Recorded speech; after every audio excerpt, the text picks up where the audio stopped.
Capital, where we step into the ring of combat sports business. I'm your host, Ryan Rappaport. Today, I'm joined by Zain Bando. He is a young, dynamic freelance journalist with a rich background in covering both collegiate athletics and combat sports. He has showcased his versatility across platforms like Men's Journal, BJPenn.com, and MMA Knockout.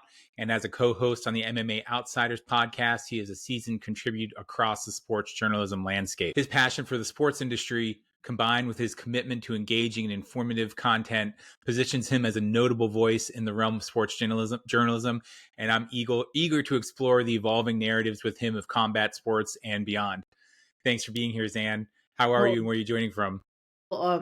First off, Ryan, thank you for inviting me, and thank you for the very kind introduction. I'm joining you today from the suburbs of Chicago. It's a town called Downers Grove, Illinois, about 45 minutes outside of the city, and I'm glad to be here. Well, I know you're a recent graduate, and 2023 seemed like a pretty pivotal year for you with significant achievements and personal growth. You've covered a pretty impressive array of events. You completed your master's degree, and I've seen you out there embracing challenges and opportunities across freelance journalism. Can you just talk a little bit about how your 2023 experiences have shaped your vision for your career in sports journalism and how you're carrying that into this year? Yeah, I mean, that's an excellent question. I would say 2023 was an amazing year of growth. My graduate program, which was the Northwestern Medill School of Journalism, really did shape that this is what I want to do as a career, and it was definitely served as a crash course, for what a potential full-time career could look like, and really what it's like being a sports journalist. And I think that's something that I really immersed myself in, whether it was in-person coverage, whether it was learning in the classroom, whether it was doing smaller assignments where I had to talk to sources. I felt like every single aspect of the program and just kind of all of the different things that I did just kind of translated and really showed me like, hey, not only can I do this, but I can also cover multiple sports, and it can stand out because I'm one of those people where usually when it comes to sports journalism, you usually get former athletes or people who have played or stuff like that, or people who have competed. I'm not one of those people. You're looking at me from a very outsider perspective, so a lot of it is what I see, and a lot of it is what I think, and I think that sets me apart from the rest of the pack. Is I feel like there are some things that are very similar to me in terms of other people, but I think there are other things that makes me unique, and I think the biggest thing that makes me unique is that outsider perspective, to where I don't have to know everything, and I feel like it's important to know what other people's stories are. And I feel like in order to be successful in this business, you have to know how to storytell well. And I feel like I'm well on my way to achieving that. And I feel like what's cool about sports journalism is that there's no barrier to entry. Anybody can do it. And I think that's what makes the industry very unique. It was certainly a growth year for me last year, but I feel like I learned a lot. Yeah, we'll talk a little bit about it because you're living with cerebral palsy. You're actually the second journalist with cerebral palsy who's joined me on the podcast. Can you just talk a little bit about what that means for you as a journalist and how you've kind of worked your way and fought through that? Yes, living with a disability is no small feat. I've had cerebral palsy since birth, so it's something that I've had to live with my entire life. But I think it's one of those things where no matter what challenges you face or what hardships you face, it's kind of figuring out the ways like, okay, this can work. How can we make this work? And I feel like being an advocate for yourself is one of the biggest things that I've learned, whether it's asking for accommodations as a member of the media, whether it's bringing someone along with me for physical help, whether it's taking or asking ex classmates or people that I'm close to, who I'm at events with, to help me with things. I think it's more so just putting myself out there, and I think that's probably something for anyone who's watching this, for who has a disability or feels like, okay, I really want to get involved into sports, but where do I start? And I feel like it's just trying their best to attempt things, and we're seeing what works and seeing what doesn't. I thought for several years maybe adaptive sports would be a good route for me, and then I tried a couple of those, and I just wasn't. I wasn't competing as well as what is expected of you when it comes to competing against your peers that are similar to you. So I figured, well, what better way to stay around sports than to cover them either as a public address announcer or as a journalist, and I feel like that's the path that I wanted to take because I wanted to stay around sports in some way, whether it's football, whether it's fighting, whether it's any of that stuff. I just knew that doing something in sports is what I wanted to do, and no matter what I decided to do, did not want my disability to hold me back from doing so. And so far, based on what I've done and based on still what I have to do in order to be successful, I feel like I've done a lot of those things pretty well. It's just more about putting all the pieces together and seeing not only how I can help myself, but help others. And I think that's the most important thing. Well, I mean, just to elaborate on that a little bit, I mean, you've already been featured in some pretty prestigious bylines. I mentioned some of the outlets before, and you've covered a wide variety of sports content. Those challenges aside, what other opportunities and challenges do you encounter in freelance journalism, especially when you're building relationships with these media outlets and securing those assignments? Yeah, I mean the biggest thing really is just asking for what you want and kind of proving to yourself and whoever the outlet is that you're working for that you can cover these events and you can do them in a fair and honest manner. And sometimes based on the media outlet, you're going to get people that say no, and you feel like that you've been done wrong because they don't believe in your skills. But I think it's more so just aligning yourself with people that have the same vision as you, understand your work, and are able to help you and guide you through things that maybe other people that don't know your work as well are able to. So I think it's more so just kind of learning as you go and understanding what things are a fit versus what things aren't a fit, and then just kind of taking those things and putting them all together. And trust me, it took me several years to figure it out. Okay,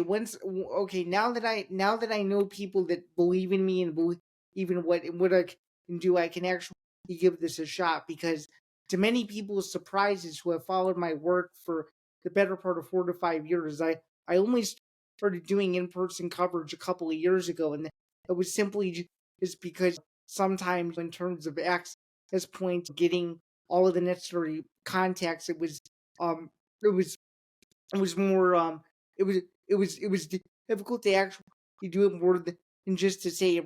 Hey, sometimes they say it's easier said than done, and I feel like I ran into that trap. But once I once I noticed and once I aligned with places where they were like, oh yeah, he can actually do the work and he can actually go cover these things. That's when things started to shift and change, and I think it's more about just kind of going after opportunities that are out there, and as long as you have the ability to do so, there should be no one that should tell you no on that. And I think that's one of the biggest things that I've learned through this whole process as well. Yeah, well, speaking of that, you've been in person for a couple of really cool events, and you had UFC 264, Bellator 297.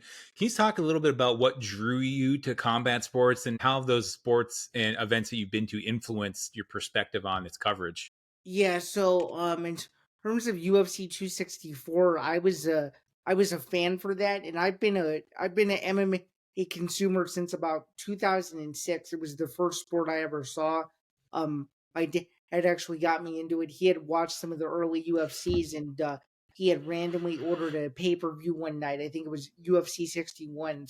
So that was the first UFC I remember watching, and I just thought that combat sports was the coolest thing in the world because it's two men or two women in a cage. There's only a referee, and the only person that can protect themselves are the people fighting. Right? So I thought that was very unique, and then just kind of seeing back in the day what the UFC's production was like, and just kind of how they went and about everything, and how they made every single event larger than life. I thought it was the coolest thing ever. So I started going to UFC events at a pretty young age, and UFC 264 was kind of like a culmination of all my years of following the sport because I had been told by several people, Zan, you haven't experienced a UFC event and until you get to win in Las Vegas. And to all those people that told me that they were 100% right. But kind of going to the other part of your question, which is in regards to Bellator. Bellator is actually the first promotion that gave me in-person opportunities to cover their shows, and Bellator 297 was my second card as a member of the media, and that card just felt big.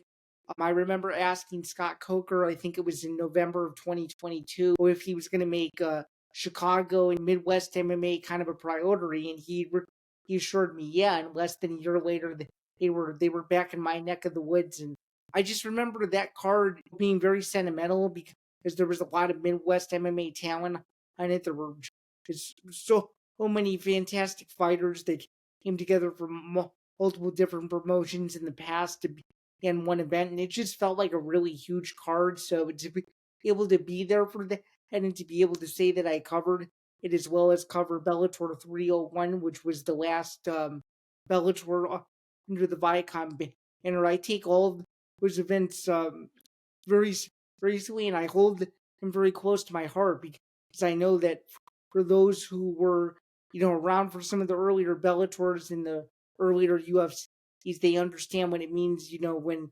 transitional periods happen, and I think it kind of opened my eyes to the sport in a different way. That these fighters are just, at the end of the day, they're all humans, and I feel like they all have stories, and I feel like that's what Bellator kind of allowed me and the other media members to do, which was to tell those. And I just feel that it's very important, especially for anyone that's never done it before. Is you really have to tell the fighter's story, otherwise the coverage is just going to be more in the same from what you see every single day.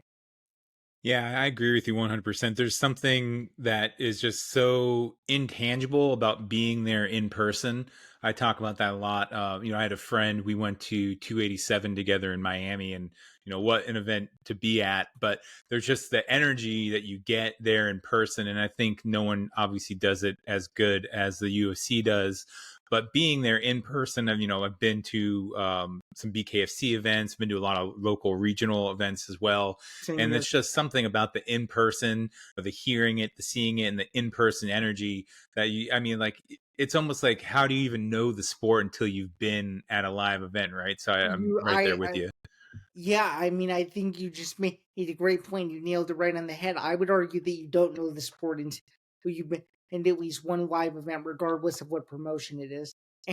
And, and I'm with you. In regards to some of those regional shows, I've been to smaller events before, and there's nothing like a smaller promotion on its way up, trying to build their reputation and trying to get as many people out as possible. I mean, and that's what makes the sport so interesting, is that all of these fighters are going to start somewhere, and it's going to be in some upstart promotion, and you might as well go because you never know. Some of those fighters that you could be watching could eventually be future champions one day, and I think that that's what makes the sport so unique, is you never know what card you're going to come across, where whether it's in person or on TV, where you're going to find that next big star that no one was expecting. And I think that's what makes every weekend so exhilarating. And I feel like we're in this transition period now with the sport, where we're sitting in 2024, and there's all this talk about UFC 300 and super fights and personality and all this stuff. I just feel like what makes the sport great, and what people seem to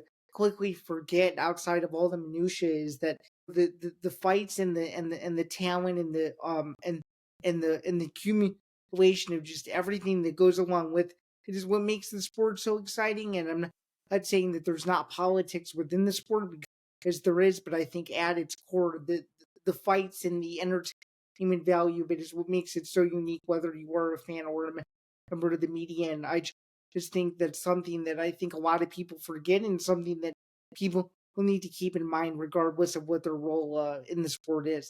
So.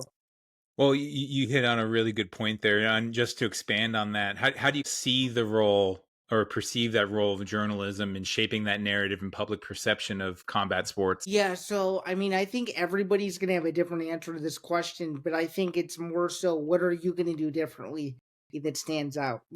But what are these independent what are these independent media members doing versus the ones that are hired full time and paid by an outlet? Or are they people that are just going to write what the promotions feed them, or are they going to go out and actually do the investigative work that will make them look good, and that will give her outlet credibility and allow their outlet to win a bunch of awards and stuff? I feel like we're at this crossover point where either journalists, in my opinion, need to step up for what they believe in as members of the MMA media, because if they just sit back and wait, the same 10-year old narrative of promotions walking all over everybody, he's just going to be the same thing over and over and over again. So, I mean, a great example, he's been pushed on this a couple of times. I always picture myself as a member of the media. It's some of these UFC events and some of these bigger events where it feels like whatever subject you're interviewing, where you're not getting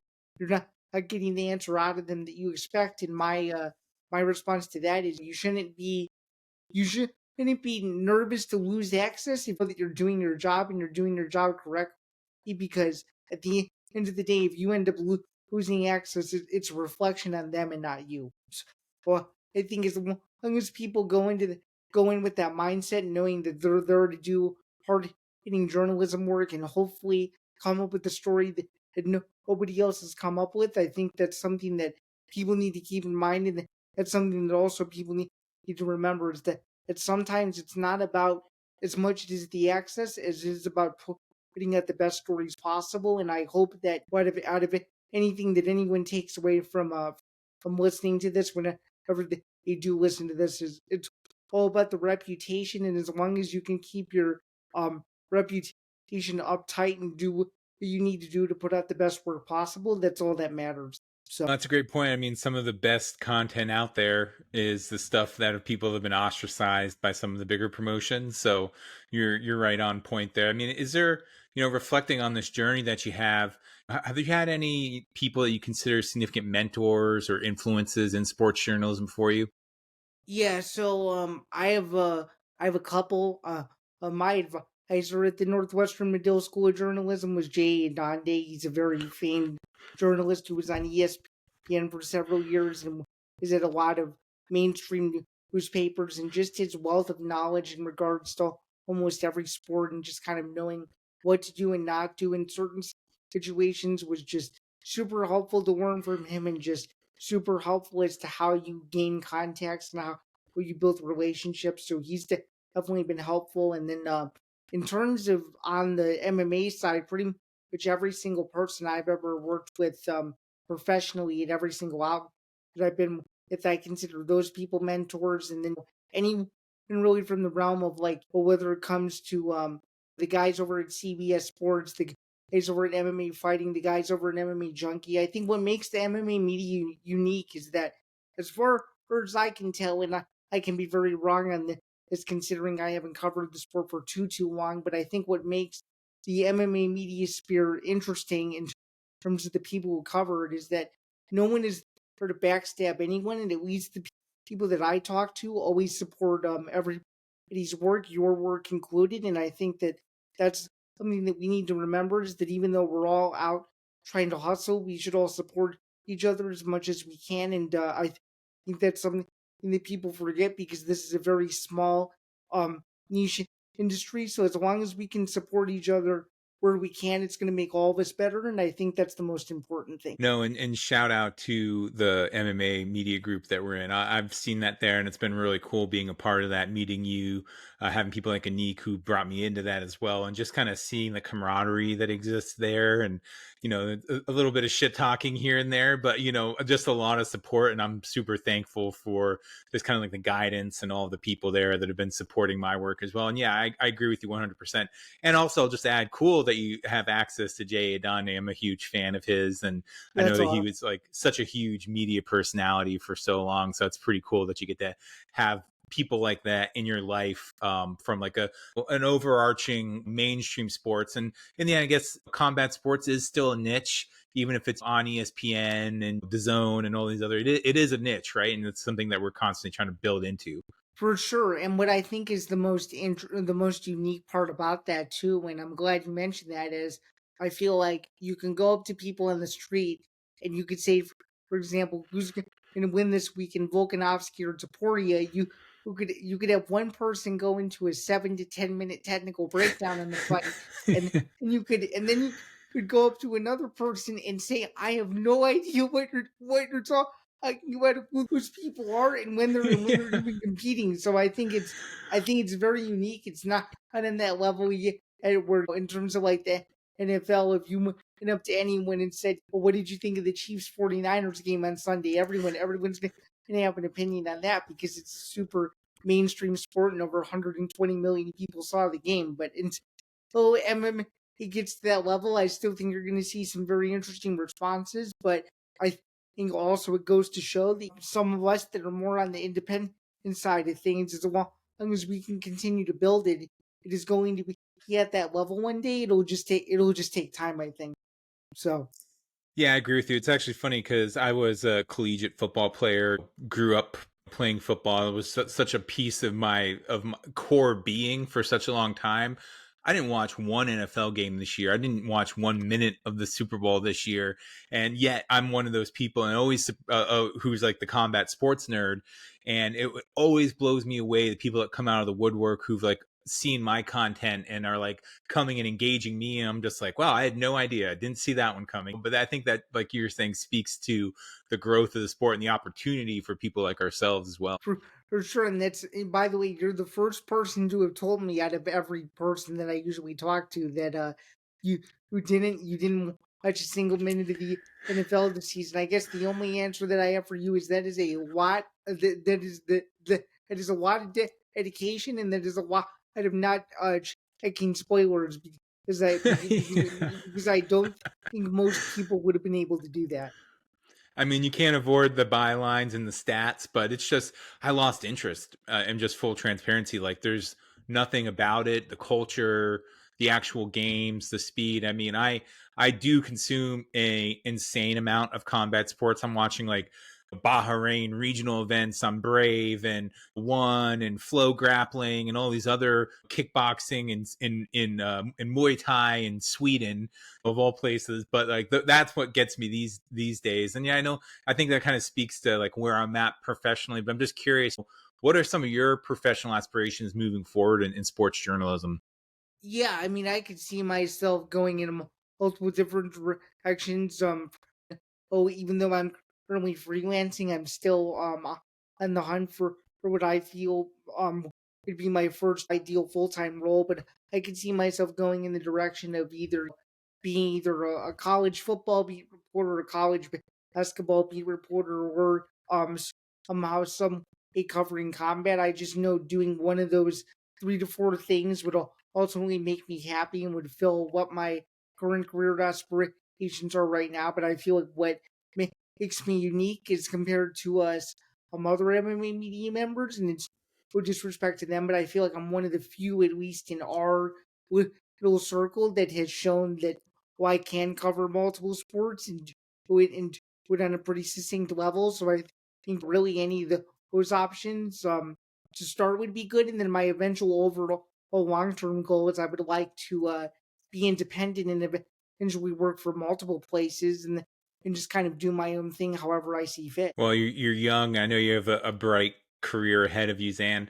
If just for anyone listening, where can people find your work? And is there anything or any outlet you want to give a shout out to right now?